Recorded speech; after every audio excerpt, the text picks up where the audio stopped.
Evening time కదా. Good afternoon.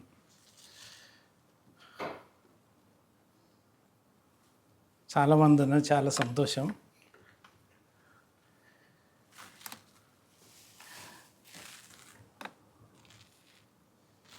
కొన్ని పరిస్థితులను చూస్తున్నాం కదా.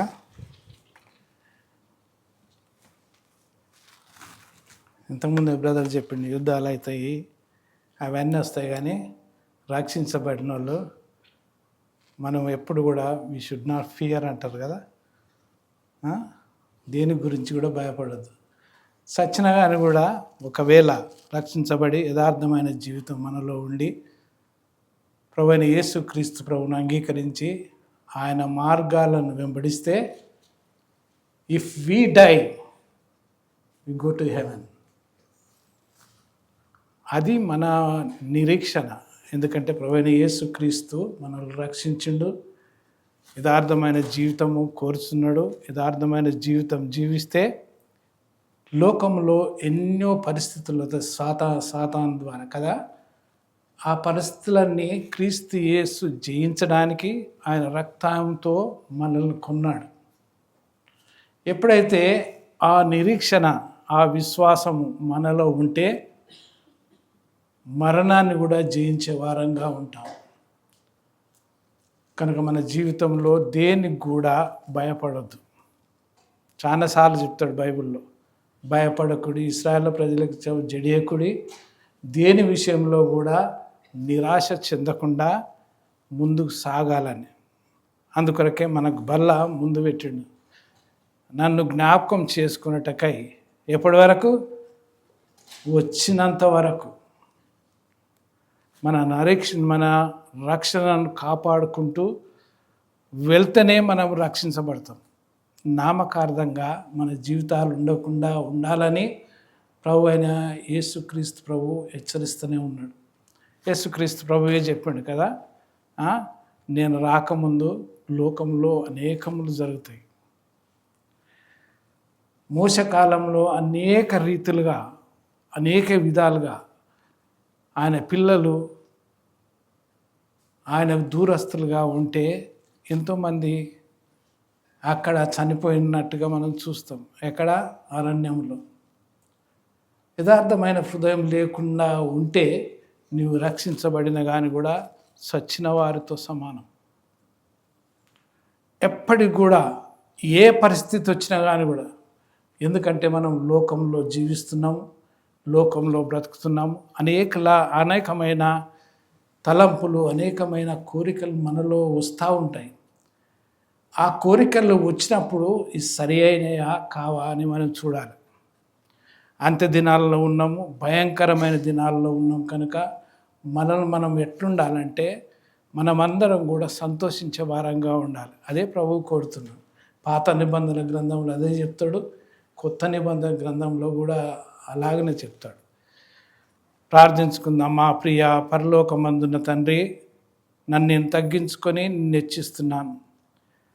దీనస్థితిలో నుంచి మమ్మల్ని అందరినీ జ్ఞాపకం చేసుకొని నీవు మమ్మల్ని రక్షించుకొని ప్రభువా ఇలాగ చేర్చి నీ మందిరంలో మమ్మల్ని అందరినీ జ్ఞాపకం చేసుకుంటున్నందుకై వందనాలు. మాకు ఎటువంటి ఇరుకు ఇబ్బందులు రాకుండా నీ కాపుదలలో మమ్మల్ని నుంచి అపారమైన నీ కృపను మా పట్ల చూపిస్తూ, ఇలాంటి జీవితము నీ వచ్చే వరకు మేము కలిగి ఉంటకు మమ్మల్ని అందరూ సిద్ధపరచమని నీకే మహిమ ఘనత ప్రభావాలు చెల్లిస్తూ యేసు ఘనమైన నామమున ప్రార్థించి అడిగి వేడుకొనుచున్నాను తండ్రి. దయచేసి మలాకి గ్రంథకర్తకు పాత నిబంధన గ్రంథంలో చివరి పుస్తకం అది మలాకి గ్రంథము. దేవుడు యెహోవా మలాక్కి ఈ మలాకి గ్రంథంలో ఉన్నవన్నీ రాస్తాడు. చివరి దినాలలో మనము ఎలాంటి జీవితం కలిగి ఉండాలి, ఎలాగ బ్రతకాలి, మనం సంతోషంగా ఉండాలి. ఎప్పుడైతే క్రీస్తు యేసు ప్రభువును ఎరిగినటువంటి మనం ఎలా ఉండాలి? సంతోషంగా ఉంటే, ప్రభు రక్షణ మనలో ఉంటే సంతోషంగా ఉంటాం. లేకుంటే మనకు భయాలు, ఇరుకులు, ఇబ్బందులు వస్తాయేమో, నా తల మీద పడతాయేమో, నాకేమవుతుందో అని మనం ఆలోచిస్తాం. కొన్ని మాటలు చదువుకున్నాం. మలాకి గ్రంథము 3వ అధ్యాయము 16, 17, 18 ఈ 3 వచనాలు మనం చదువుకుందాం.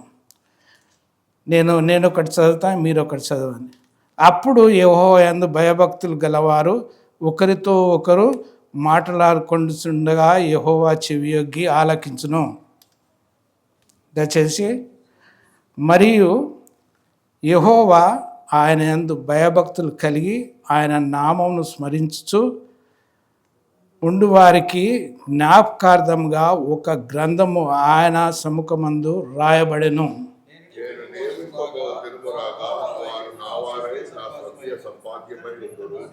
తండ్రి నన్ను సేవించు కుమారుని కనికరించినట్లు నేను వారిని కనికరించనని సైన్యములకు అధిపతి యెహోవా సెలవిచ్చుచున్నాడు.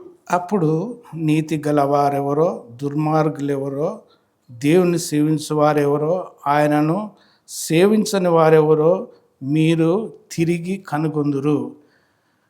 దేవుడి మాటలు మనకు అర్థపూర్వకంగా మనకు దేవుడు దయచేయాలని ప్రార్థిస్తున్నాను. ఇక్కడ దేవుడు ఇది నేను చెప్పడం లేదు. దయచేసి మలాకి 1వ వచనం వారు చదవండి. 1వ అధ్యాయం 1వ వచనం.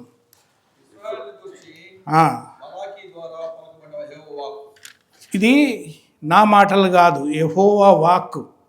ఎవరి ద్వారా? ఇశ్రాయేలు ప్రజలు మనమందరం చేర్చబడ్డం కనుక మనకు చెప్తున్నాడు ఇక్కడ మన జీవితాలు ఎట్లుండాలనో. 16వ వచనం చదవండి. మలాకి 3వ అధ్యాయం 16. అప్పుడు ఎప్పుడు యెహోవా యందు ఎవరైతే రక్షించబడ్డారో, ఎవరైతే మారు మనసు పాప క్షమాపణ క్రీస్తులో పొందిన వారు ఎలాంటి జీవితం ఉంటారో చూడండి. అప్పుడు యెహోవా యందు భయభక్తులు కలవారు ఒకరితో ఒకరు మాట్లాడుకొనుచుండగా యెహోవా చెవియొగ్గి మన జీవితాన్ని చూచి ఆయన ఆలకిస్తాడంట. ఆలకించి మరియు యెహోవా యందు భయభక్తులు కలిగి ఆయన నామమును స్మరించుచు ఉండువారికి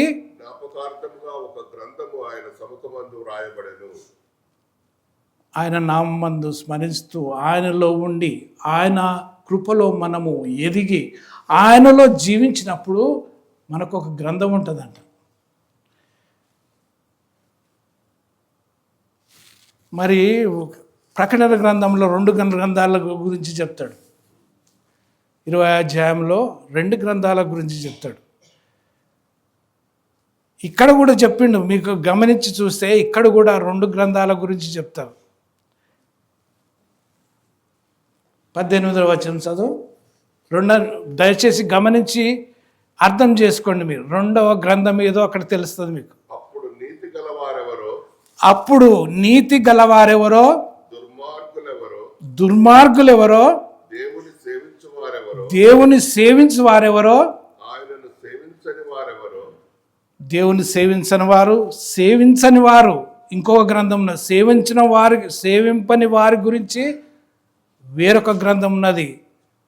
అందుకొరకే మనం చాలా జాగ్రత్తగా ఉండాలి. ఇశ్రాయేలు ప్రజలు దేవుడు బయట సేవించి మోషే బయటికి తీసుకొచ్చిన తర్వాత మోషే చాలా కష్టపడ్డాడు. తెలిసిన వాళ్ళ గురించి ఇరుకులు, ఇబ్బందులు, అవమానాలు కూడా పొందాడు. అటువంటి సేవకుడు మనలో ఉన్నాడేమో ఒకసారి చూసుకుందాం. అటువంటి సేవ చేసిన వారము మనలో ఉన్నాయేమో చూసుకుందాం. అతను చివరి వరకు కూడా, మోసే చివరి వరకు కూడా ఆయన శక్తి, ఆయన బలము తగ్గలేదు అన్నట్టుగా ఉంటుంది. ఆయన ఏ రీతిగా ఉన్నాడో అదే రీతిగా ఉండి ఇశ్రాయేలు ప్రజలను, ఎందుకంటే దేవుని నమ్మినవాడు, దేవుణ్ణి చూసినవాడు, దేవుణ్ణి ఎరిగినవాడుగా ఉండి సైన్యాన్ని నడిపించినప్పుడు ఆయన బహుబలంగా ఆయన ప్రజలను నడిపించాడు. ఎక్కడి వరకు నడిపించిండు?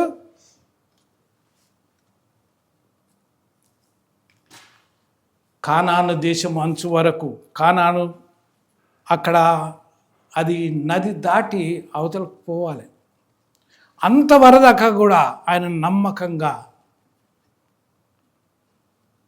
మరి అతని సమాధి అని రాసిన, చనిపోయిండని రాసిన సమాధి ఎవరు చేసిండో కూడా తెలియదు. నేనేమనుకుంటానంటే దేవుడే ఎక్కడో పెట్టిండు, అక్కడ ఎవరికి ఇతని సమాధి దొరకొద్దని. ఎందుకంటే మోషే నీతిమంతుడిగా జీవించిండు, మోషే దేవుని కుమారునిగా జీవించిండు, ఆయన చెప్పిన మాట విని ముందుకు నడిచిన వాడుగా ఉంటాడు. అటువంటి బోధకుడు, అటువంటి సేవకుడు ఈ భూమి మీద పుట్టదని కూడా దేవుడు మాట్లాడండి. మన జీవితంలో దయచేసి గమనించి వినండి. రాబో దినాలు భయంకరమైన దినాలు, భయంకరమైన దినాలు. మన మత్తయి సువార్త 6వ అధ్యాయం యేసుక్రీస్తు ప్రభు కూడా చెప్తాడు. అందరూ మంచిగా ఉంటారు, అందరూ తింటారు, అందరూ మంచిగా ఉంటారు, ఏం కొదవ లేకుండా ఉంటారు. దేవుడు హఠాత్తుగా వస్తాడు. యేసుక్రీస్తు ప్రభు 2వ రాకడ హఠాత్తుగా మన దగ్గరకు వస్తాడు. దయచేసి చూడండి, మత్తయి సువార్త 6వ అధ్యాయం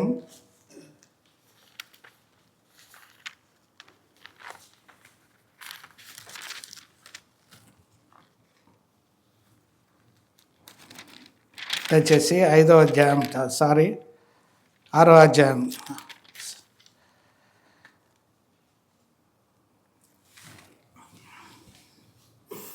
మన జీవితంలో ఎలాంటి జీవితం కలిగి ఉండాలి?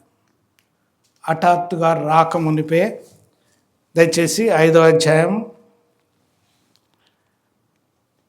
43, 44 ఎవరైనా చదవండి దయచేసి. నీ పొరుగు వాణిని ప్రేమించి నీ శత్రువును ద్వేషించమని చెప్పబడిన మాట మీరు విన్నారు కదా. నేను మీతో చెప్పినదేమనగా, మీరు పరలోకమందున్న మీ తండ్రికి కుమారులై ఉండునట్లు మీ శత్రువులను ప్రేమించుడి, మిమ్మల్ని హింసించు వారి కొరకు ప్రార్థన చేయండి. ఇంతమంది మన శత్రువులను ప్రేమిస్తున్నాం. యేసుక్రీస్తు ప్రభువు మనము ఆయనకు శత్రువులుగా ఉన్నప్పుడు ఆయన ప్రేమించాడు. మనము కూడా ప్రేమిస్తున్నామా? ఒకసారి చూడండి, గమనించి మీరు చూడండి. శత్రువులు అంటే ఎవరు చెప్పండి? విశ్వాసులనే శత్రువులు ఉంటారు కదా. విశ్వాసులనే ఒకరిని ఇబ్బంది పెట్టేవారు ఉంటారు. శత్రువులు వేరే వాళ్ళు గారు, యేసుక్రీస్తుని నమ్మనటువంటి గారు. మన గురించే చెప్తున్నాడు ఇక్కడ.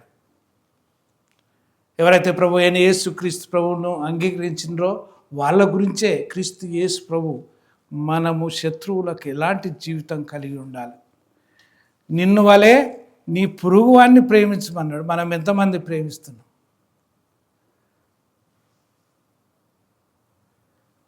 మన జీవితంలో యేసుక్రీస్తు ప్రభువును అంగీకరించినప్పుడు మనకు 2వ పుస్తకము, 2వ గ్రంథములో మన పేర్లు ఉండకుండా చూసుకోవాలి. చూడండి, 2 గ్రంథాలు ఉంటాయి, ఒక్కటే కాదు. క్రీస్తు యేసు ప్రభు వచ్చినప్పుడు 2 గ్రంథాలు ఉంటాయి. మంచి వారికి ఒక గ్రంథము, క్రీస్తులో నిలిచి ఉండి ఆయనను వెంబడించిన వారికి ఒక గ్రంథం ఉంటుంది. ఆయనను ఎరగకుండా ఎరిగి కూడా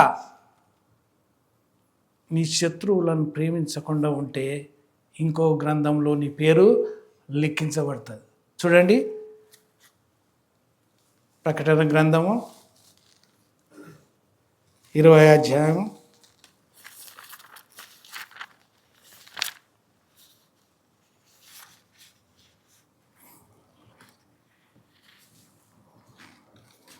12 చదవండి. మరియు గొప్పవారేమి కొద్దివారేమి మృతులైన వారందరూ ఆ సింహాసనం ఎదుట నిలవబడి ఉండుట చూచితిని.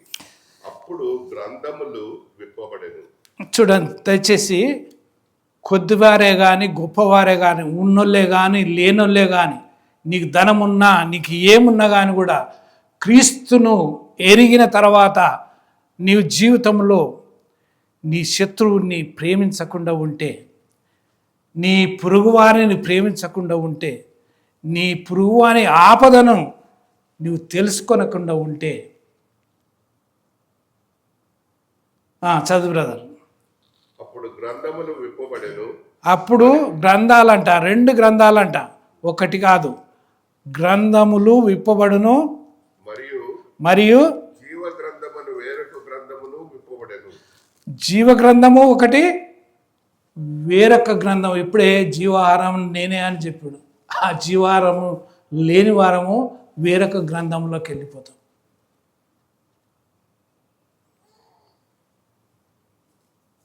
ఆ జీవాహారము ఎటువంటిదంటే ప్రేమ గలవాడు, పాపం లేనివాడు, తప్పితం లేనివాడు, ఎవరిని కూడా హింసించినవాడు, ఎవరితోటి కూడా శత్రువుని కూడా ప్రేమించినవాడు జీవగ్రంథం. జీవాహారాన్ని నేనే అని ఇప్పుడు వర్షిప్ మెసేజ్లో బ్రదర్ చెప్పిండు, విన్నారు కదా. జీవాహారం అంటే అదే. ఆ జీవాహారము మనలో ఉండాలి.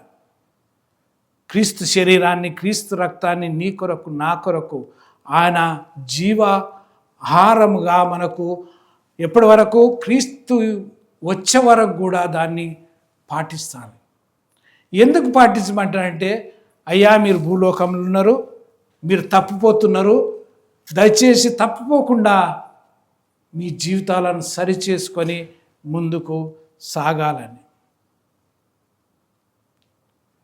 మన జీవితాల్లో క్రీస్తు యేసు ప్రభువు ఎరిగిన మనమందరం కూడా ఎలాగుండాలి, ఒకరికొకరు మాట్లాడుకుంటూ ఉంటే అంటే దేవుడు చూస్తాడంట మనల్ని. ఎక్కడి నుంచి చూస్తాడు? పరలోకం నుంచి. ఆయన మంచిగా కూర్చొని మంచి సోఫా అనుకుందాం, అద్భుతమైన సోఫా. కొన్నిసార్లు పెళ్ళిళ్ళల్లో చీరలు వేస్తాడు గంభీరంగా. మనకేమో మామూలు చీరలు పెట్టి కూర్చుని పెడతారు, వాళ్ళిద్దరికీ గంభీరమైన చీరలు వేస్తారు. ఆ స్థలంలో నువ్వు నేను కూర్చోవాలని ప్రభువు కోరుతున్నాడు. ఆయన పరలోకంలో ఉంటాడు. ఆయన పాదాలన్నీ కూడా భూలోకం అంతా తిరుగుతున్నాయంట, మనకు కనిపించేవి. పరిశుద్ధాత్మతో దేవుడు అంతటా చూస్తున్న. పరిశుద్ధాత్మ ఎలాగుంటుంది చెప్పండి ఒకసారి. ఎవరన్నా చూసిండ్రా పరిశుద్ధాత్మ?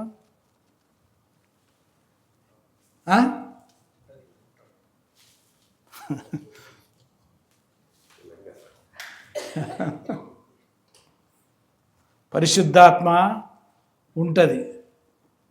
మనము గాలిని చూస్తాం కదా, గాలిని కనిపిస్తుంది ఎవరికన్నా? అరే చెట్లు ఊగుతున్నాయి, అరే గాలి ఇటు పోతున్నాయని తెలుస్తుంది, కానీ మనం ఎప్పుడు కూడా గాలిని చూడలేము.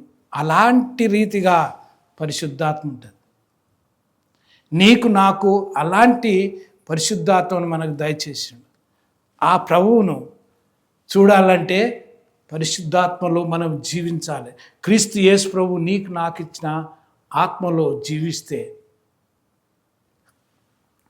మనము ఆ యొక్క దేవుణ్ణి చూడగలం, ఆ పరిశుద్ధాత్మను చూడగలం. అందుకొరకంట కొన్నిసార్లు తండ్రి, కుమార, పరిశుద్ధాత్మ త్రియేక దేవుడు అని అంటారు కదా.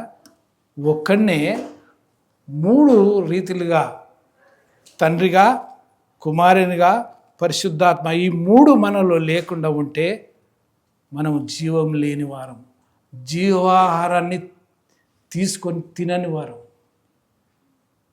ఆ జీవాహారం అంటే మనం బ్రతకడానికి క్రీస్తు యేసు ప్రభు నీ సావును, నీ యొక్క మరణాన్ని చూడకుండా మనమందరం కూడా క్రీస్తులో చనిపోయిన వారు, చనిపోని వారు కూడా క్రీస్తు ముందు, క్రీస్తు సింహాసనము ముందు అందరు నిలబడతారు, ప్రతి ఒక్కరు కూడా. అప్పుడే మనల్ని వేరు చేస్తాడు. అప్పుడు వేరు చేసి నీతిమంతులు ఎవరో, ఇక్కడ 2 గ్రంథాలు ఉంటాయి. మళ్ళీ చదువు బ్రదర్, అది 12వ వచనం 20:12. అప్పుడు గ్రంథములు విప్పబడెను, ఆ, ఆ గ్రంథముల యందు వ్రాయబడిన వాటిని బట్టి తమ క్రియల చొప్పున మృతులు తీర్పు పొందిరి. ఎవరు పొందిరంట తీర్పు? అందరు మృతులు వస్తారు. మనము యుద్ధాల గురించి, కొట్లాడాల గురించి, అన్నిటి గురించి భయపడద్దు. ఎవరైతే క్రీస్తు, నేను చెప్తున్నాను, నాకంటే నాకు చావంటే నేను ఎప్పుడైనా చనిపోతాను. నేను పెద్ద పెద్ద మాకు ఆంధ్ర బ్రదర్ ఉన్నాడు ఇండియాలో. నేను అన్నా నేను చచ్చిపోవాలని ప్రార్థన చేయని చెప్తాను. చాలు, జీవించిన కాలం చాలు. నేను దేనికి కూడా భయపడా. ఏ టైం కన్నా నేను చచ్చిపోతాను. మనం ఎందుకు సావాలి, ఇంకా సంపాదించాలనుకుంటాం. We never know when we going to die.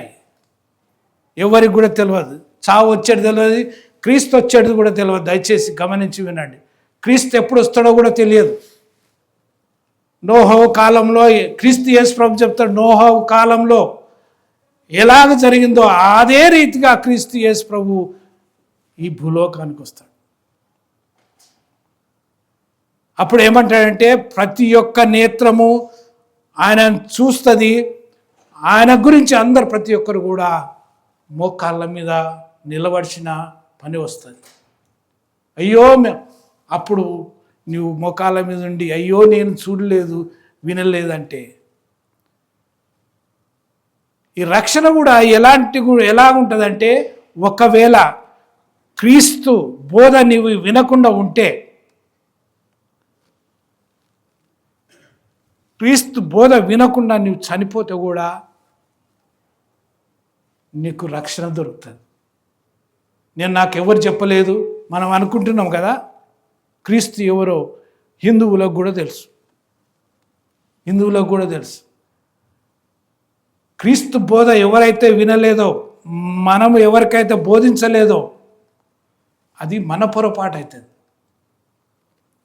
అందుకొరకే యేసు క్రీస్తు ప్రభు శిలువ వేసినప్పుడు ఇద్దరు దొంగలు ఉంటారు కదా, ఇద్దరు ఉంటారు. ఒక దొంగ బాను మనసు పొంది, ప్రభువా నీ రాజ్యంలో జ్ఞాపకం చేసుకుంటే నీ పరదేశంలో నాతో కూడా ఉంటాను. ఆయనకు బాప్తిసం లేదు, ఏం లేదు. మరి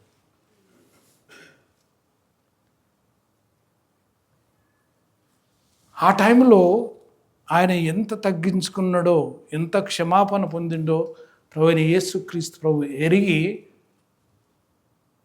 ఇమీడియట్లా ఆయన ఒక్కటే మాట అన్నాడు, నీవు అది చేసినావు ఇది చేసినావు అని లేవు. ప్రభువైన యేసుక్రీస్తు ప్రభు ఎంత ఘోర పాట ఉన్నది కదా, ఎంత ఘోర పాపినైనా కూడా ఆయన కనికరించి ప్రేమించేవాడు. ఆ ప్రేమ నీలో నాలో ఉండాలని దేవుడు మనకు మోసకాలంలో ఇచ్చిండు ఆజ్ఞలన్నీ. అందుకొరకే దేవుడు యేసుక్రీస్తు ప్రభు అంటాడు, నేను ఈ ఆజ్ఞలన్నిటినీ మీ ఈ రీతిగా ఉండకుండా ఉంటే నేను ఇవి కొట్టివేయడానికి రాలేదమ్మా. ప్రిన్స్ బ్రదర్, కొట్టివేయడానికి రాలేదు యేసుక్రీస్తు ప్రభు. అవి నెరవేర్చడానికే ఈ భూలోకానికి వచ్చాడు. కనుక మన జీవితంలో మనకు ఆజ్ఞలు ఇస్తాడు కదా. నిర్గమకాండం 20వ అధ్యాయంలో కొన్ని ఆజ్ఞలు ఇస్తాడు. నేను తప్ప వేరొక దేవుడు మీకు ఉండకూడదు. పైన ఆకాశం అందే కానీ, క్రింద భూమి అందే కానీ, భూమి కింద నీళ్ళ అందే కానీ ఉండు ఏ రూపమును కూడా విగ్రహముగా చేసుకొనకూడదు. ఏ రూపం అంటే ఏంది చెప్పండి? మన తెలివితో, మన జ్ఞానంతో దేవుని దగ్గరికి వెళ్ళకుండా నువ్వు ఏది చేసినా కానీ కూడా విగ్రహ రూపమే. దేవుని దగ్గరకు పోయి మనం ఇల్లు కొన్నా, నువ్వు ఏది చేసినా, ఉద్యోగం ఎక్కడ వెళ్ళినా కానీ కూడా మనం చాలా కేర్ఫుల్గా ఉండాలి. ఒకవేళ అటువంటి పరిస్థితి మనలో లేకుండా ఉంటే దేవుడు క్షమించేవాడా చెప్పండి? మనం ఏ గ్రంథంలో ఉన్నాము, ఎక్కడున్నాం? మనం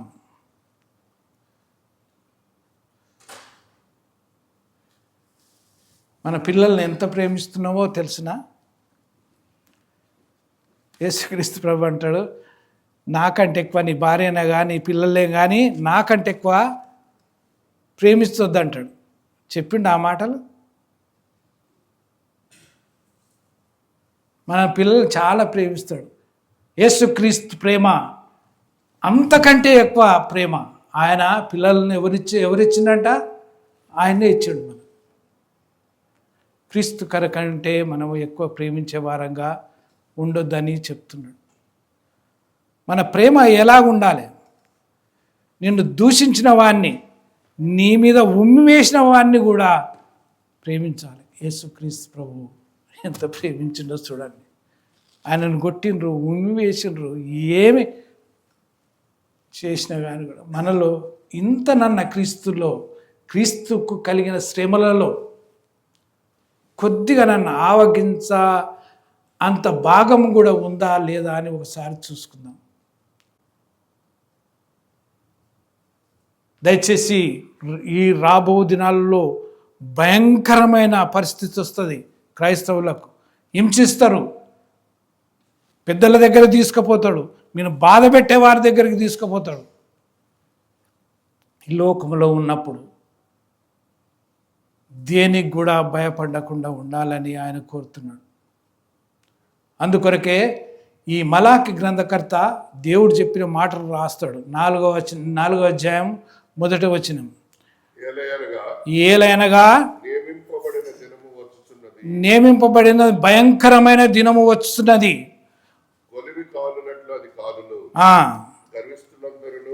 గర్విష్ఠులు దుర్మార్గులు కొయ్య కాలవలే ఉందురు.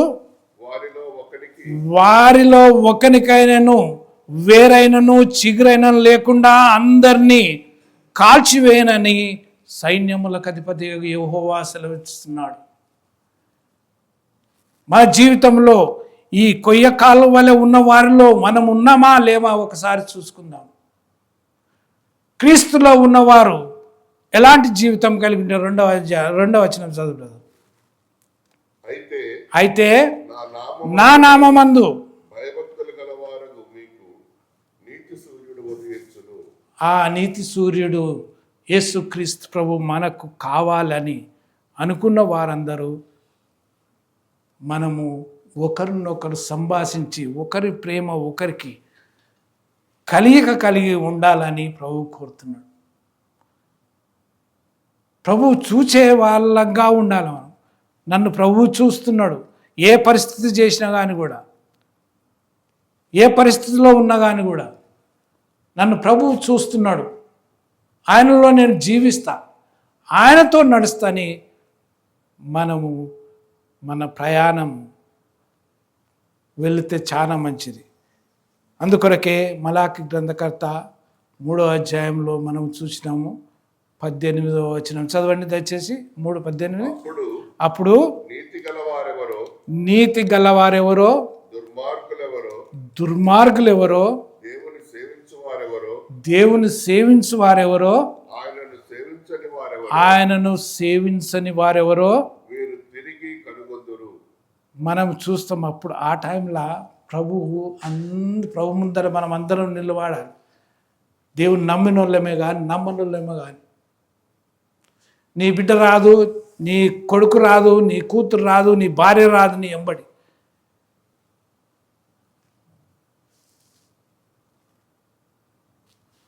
ప్రిన్స్ అన్న వచ్చి మేరీ నా ఎంబడి రా అంటే రాదు ఆమె.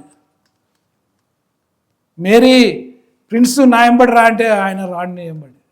We have to very careful.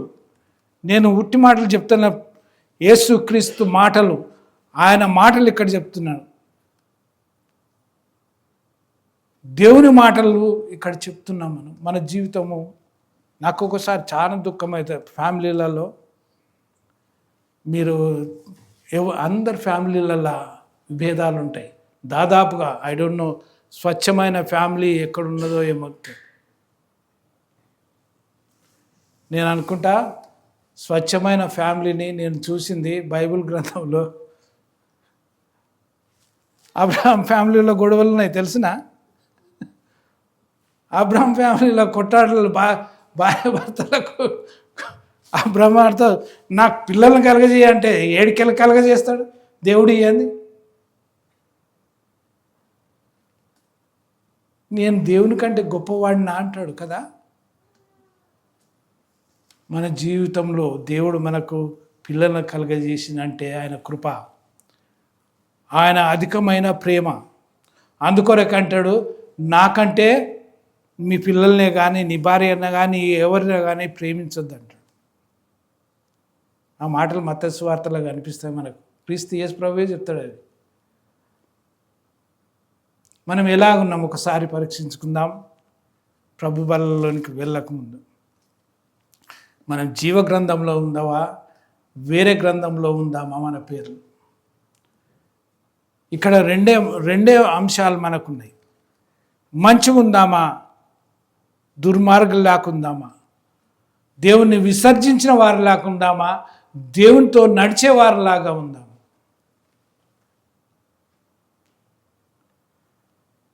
మీరు అనుకుంటారు నేను మంచివాడిని అనుకుంటారు కదా. నేను మీకంటే దరిద్రుణ్ణి, పాపాత్ముని. లోకంలో జీవిస్తున్న అనేక తలంపులు మనలో ఉంటాయి. సాతాను తలంపులు మనలోనికి వస్తాయి.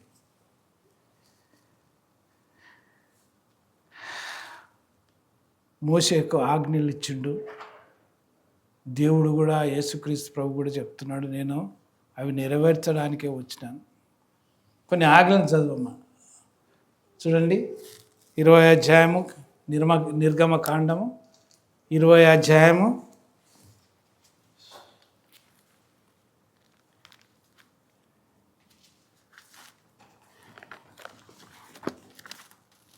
5వ వచనం నుంచి చదవండి.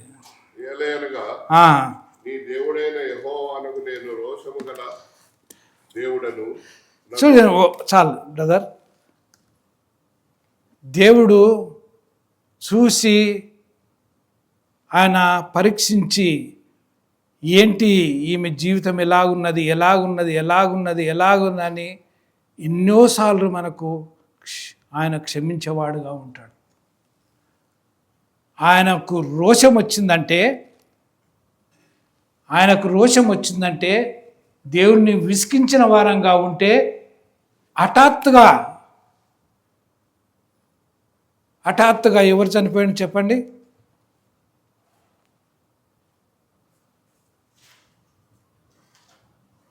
తెలియదా?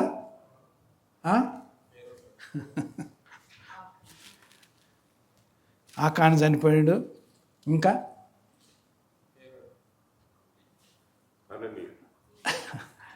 బైబిల్లో కొంతమంది ఉన్నారు కదా.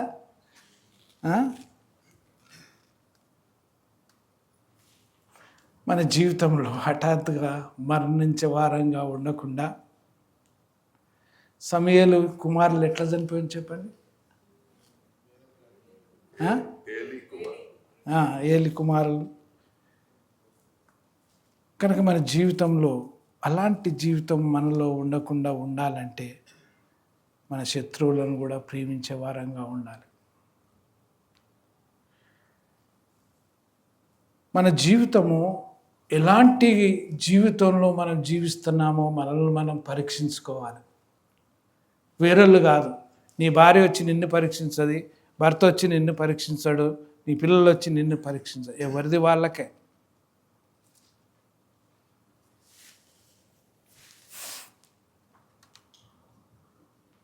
క్రీస్తు యేసు ప్రభు పరలోకాన్ని విడిచిపెట్టి, శ్రేష్టమైన స్థలాన్ని విడిచిపెట్టి, పనికి మాలిన నా గురించి ఈ లోకానికి వచ్చి పరిశుద్ధుడిగా జీవించి చనిపోయి ఆయన రక్తాన్ని నా కొరకిచ్చి నన్ను రక్షించుకున్నాడంటే it is not a easy thing. ఆయన ఉచితంగా ఇచ్చిండు. మనం దుకాణానికి పోతే పైసలు పెట్టి కొనాలి, ప్రతి ఒక్కటి కొనాలి కదా. ఒక్క పైసా తక్కువ ఉంటే వాడు ఇవ్వడు. ఆయన ఒక్క పైసా కూడా అడగకుండా నీకు నాకు ఉచితంగా రక్షణ ఇచ్చి పాప క్షమాపణ మారు మనసు ఇచ్చిన తర్వాత మనము ఆయనలో జీవించకుండా ఉంటే దేనికి పాత్రలం? రెండవ మరణానికి. మనకు మొదటి మరణం ఉంటుంది. మొదటి మరణంలో మనం క్రీస్తులో జీవిస్తే మనము విజయవంతంగా లేచే వారంగా ఉంటాము. ఒకవేళ మన జీవితం సరిగ్గా లేకుంటే మళ్ళీ మనల్ని అందరినీ కూడా ఆ అగ్ని, భయంకరమైన అగ్ని, షద్రక్ మెషక్ అబేద్నెగోలు వీరు వీరు ఎట్లా జీవించిండ్రంటే ప్రభువుకు నమ్మకమైన వారుగా, మేము మమ్మల్ని కాల్చేసినా కానీ కూడా కాల్చేయండి అని అంత నిరీక్షణతో, అంత విశ్వాసంతో వాళ్ళు జీవించినప్పుడు విజయవంతంగా 4వ మనిషి అక్కడ అగ్నిలో తిరుగుతూ ఉన్నాడు. అది ఎవరు చూస్తాడు? నెబుకద్నెజర్ రాజు చూస్తాడంట. రాజుతోటి సవాల్ చేస్తారు వాళ్ళు. అప్పుడు ఈ దానియేలు వాళ్ళ మధ్య లేడు. వదిలిపెట్టినా కానీ కూడా మన జీవితంలో నీ భర్త వదిలిపెట్టినా, భార్య వదిలిపెట్టినా కానీ కూడా నీ నిరీక్షణ, నీ యొక్క మారు మనసు నువ్వు గట్టిగా చేపట్టి విజయవంతమైన జీవితం నేను జీవించాలని జీవిస్తే మనము మొదటి పుస్తకంలో, మొదటి గ్రంథంలో నీ పేరు లిఖించబడుతుంది. మనం ఎవ్వరం కూడా రెండవ గ్రంథంలో మన పేరు రాయడానికి ఇష్టపడకుండా ఉండాలంటే మనం ఎలాగ ఉండాలి?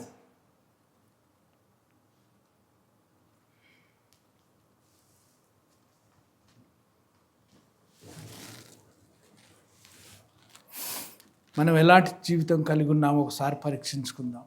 అందుకొరకే మనము ఆజ్ఞలు ఎప్పుడు కూడా ఆజ్ఞలను మర్చిపోకుండా,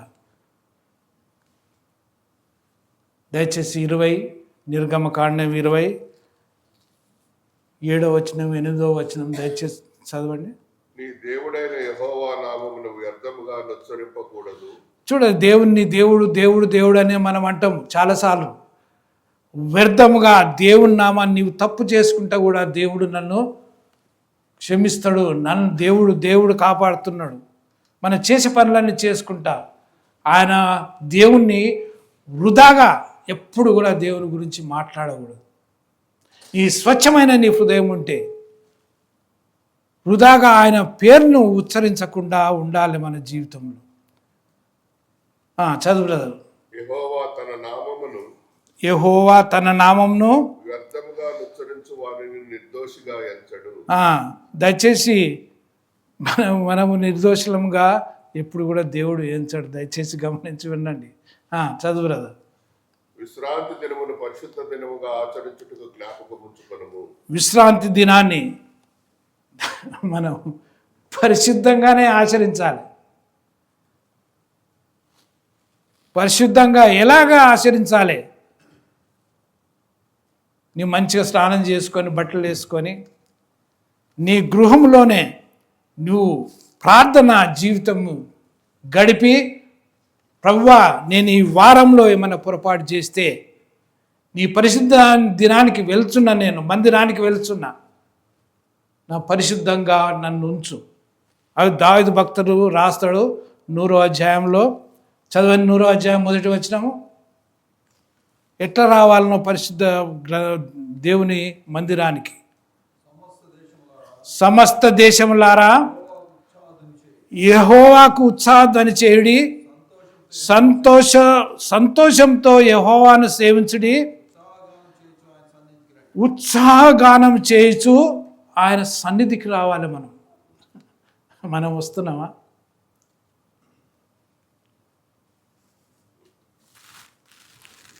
ఎలాంటి జీవితంలో ఉన్నాం? ఎప్పుడైనా ఇంటర్ నుంచి వెళ్ళేటప్పుడు పాటలు పాడుకుంటూ వస్తున్నామా? సెల్ ఫోన్లు చూసుకుంటూ వస్తుంటాం.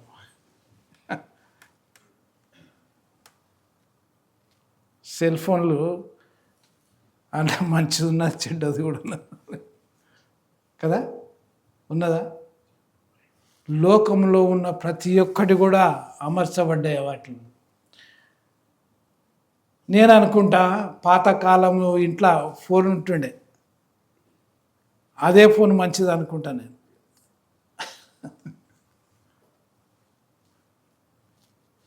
ఫోన్లు చూసి చెడ్డ కార్యాలను చూస్తలేరని ఎంతోమంది చేతులెత్తారు. మన కన్ను దృష్టి వాటి మీదనే ఉంటుంది. అందుకొరకే ప్రభు అంటున్నాడు ఈ 8వ వచనంలో,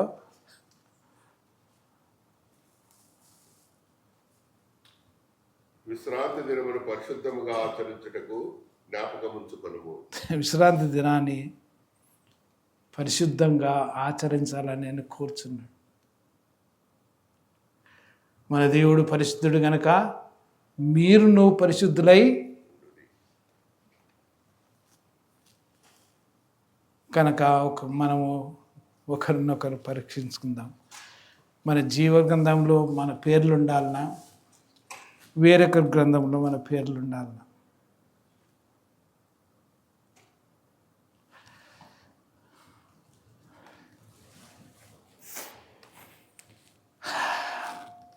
ఇక్కడ మా మేరీ సిస్టరు హగ్ చేసుకున్నది ఒక అమ్మాయిని.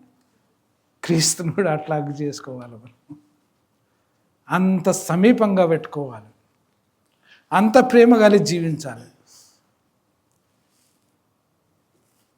మన శత్రువులను ప్రేమిస్తాం.